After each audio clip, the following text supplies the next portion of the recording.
متاع دنیا کی پیشکش کر کے، یعنی دنیا کی چیزوں کی پیشکش کر کے، خوشیوں کی پیشکش کر کے، مال و دولت کی پیشکش کری۔ کس نے؟ عتبہ نے، جو ابو لہب کا بیٹا تھا عتبہ بن ربیعہ نے آپ صلی اللہ علیہ وسلم کو متاع دنیا کی پیشکش کر کے سودے بازی کرنی چاہی، اور آپ صلی اللہ علیہ وسلم نے جواب میں حام میم تنزیل اصل سجدہ کی آیت پڑھ کر سنائی۔ آپ صلی اللہ علیہ وسلم نے جواب میں حام میم تنزیل سجدہ کی آیات پڑھ کر سنائی تو عتبہ کو یہ امید بن گئی کہ انجام کار آپ صلی اللہ علیہ وسلم غالب رہیں گے۔ یعنی ان کو بھی یقین ہو جاتا تھا آیتوں کا، جو آسمان سے اللہ کی طرف سے اترا کرتی تھی، مگر بضد ہو کر وہ اس کو مانتے نہیں تھے، بس صرف جتانا نہیں چاہتے تھے، دل میں وہ پکا یقین رکھتے تھے کہ وہی ہوگا جو اترا ہے۔ اسی طرح ابو طالب کے پاس آنے والے قریش کے آخری وفد سے آپ صلی اللہ علیہ وسلم کی جو گفتگو ہوئی تھی، اس کی بھی تفصیلات گزر چکی ہیں۔ اس موقع پر بھی آپ صلی اللہ علیہ وسلم نے پوری صراحت کے ساتھ فرمایا تھا کہ آپ صلی اللہ علیہ وسلم ان سے صرف ایک بات چاہتے ہیں، جسے وہ مان لیں تو عرب ان کا تابع فرمان بن جائے گا، عجم پر ان کی بادشاہت قائم ہو جائے گی۔ حضرت خباب بن ارت کا ارشاد ہے حضرت خباب بن ارت کا ارشاد ہے کہ ایک بار میں خدمت نبی صلی اللہ علیہ وسلم میں حاضر ہوا۔ آپ کعبہ کے سائے میں ایک چادر کو تکیہ بنائے تشریف فرما تھے۔ اس وقت ہم مشرکین کے ہاتھوں سختی سے دو چار تھے۔ میں نے کہا کیوں نہ آپ صلی اللہ علیہ وسلم اللہ سے دعا فرمائیں۔ یہ سن کر آپ صلی اللہ علیہ وسلم اٹھ بیٹھے۔ ان کا مطلب تھا اللہ سے دعا فرمائیں، یعنی اللہ تعالیٰ ان کو مال و دولت دے، اس طریقے کی۔ یہ سن کر آپ صلی اللہ علیہ وسلم اٹھ بیٹھے۔ آپ صلی اللہ علیہ وسلم کا چہرہ سرخ ہو گیا اور آپ صلی اللہ علیہ وسلم نے فرمایا، جو لوگ تم سے پہلے تھے ان کی ہڈیوں تک گوشت اور غم میں لوہے کی کنگھیاں کر دی جاتی تھیں، اور ان کی ہڈیوں تک گوشت اور ان کے ہر اعصاب میں، ہر اعضاء میں لوہے کی کنگھیاں کر دی جاتی تھیں، لیکن یہ سختی بھی انہیں دین سے باز نہ رکھتی تھی۔ پھر آپ صلی اللہ علیہ وسلم نے فرمایا، اللہ اس امر کو یعنی دین کو مکمل کر کے رہے گا، یہاں تک کہ سوار ثنا سے حضرت موت تک جائے گا،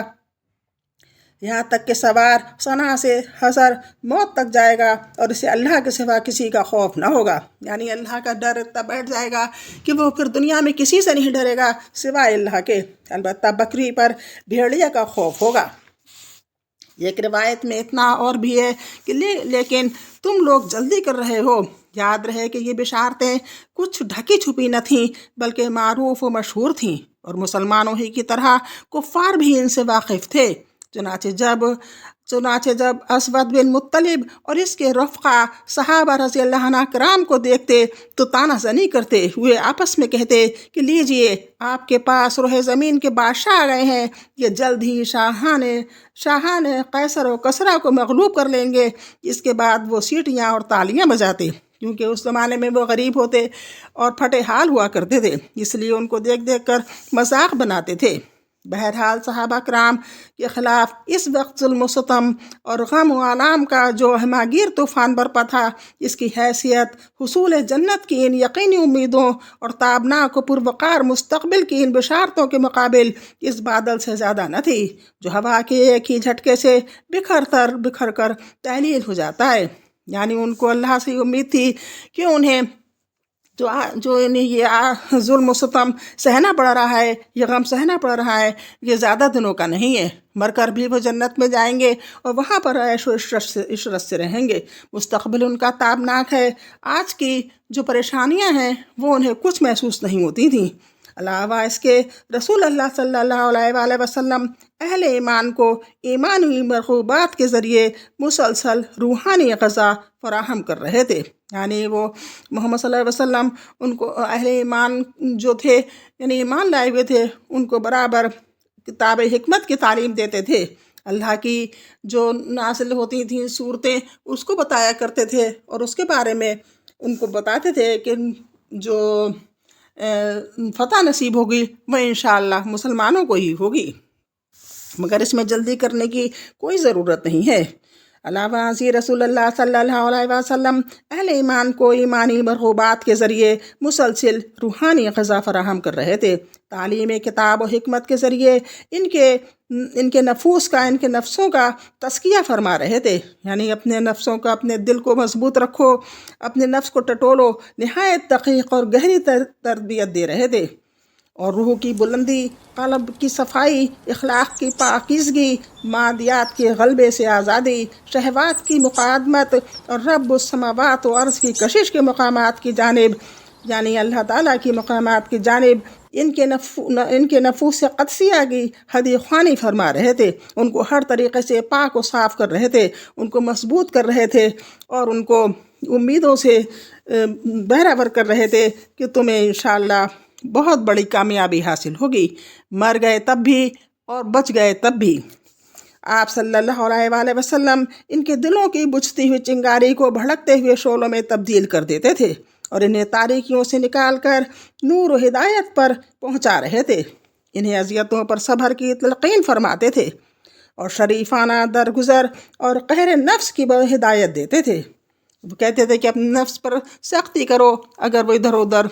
ہو تو اس کے اوپر سختی کر کے ایک جا رکھو، جس کا نتیجہ یہ تھا کہ ان کی دینی پختگی فزوں تر ہوتی گئی، اور وہ شہوات سے کنارہ کشی، رضائے الہی کی راہ میں جاں سپاری، جنت کے شوق، علم کی حرص، دین کی سمجھ، نفس کے محاسبے، جذبات کو دبانے، رجحانات کو موڑنے، ہیجانات کی لہروں پر قابو پانے، اور صبر و سکون اور عز و وقار کی پابندی کرنے میں انسانیت کا نادرہ روزگار نمونہ بن گئے۔ آج تک ان کا نام کتابوں میں اور ہسٹری میں ہے، حالانکہ انہوں نے بہت بڑا مرتبہ پا لیا، شہید ہو کر بھی وہ اللہ کے آگے اپنے آپ کو کمتر نہ سمجھ پائیں گے، انشاءاللہ ان کو جنت الفردوس میں جگہ ملے گی۔ اب ہم لوگوں کو یہ دیکھنے والی بات ہے کہ کس طریقے سے ایمان ہمارے دلوں میں اترنا چاہیے، کس طریقے سے ہمیں ایمان پر پکا رہنا چاہیے۔ جنہوں نے اتنی تکلیفیں اٹھائیں، کیا ہم اتنی تکلیفیں اٹھا رہے ہیں؟ ہمیں تو پوری آزادی ہے، ہم ہر طریقے سے اپنے دین کو پھیلا سکتے ہیں، اپنے دین پر قائم رہ سکتے ہیں۔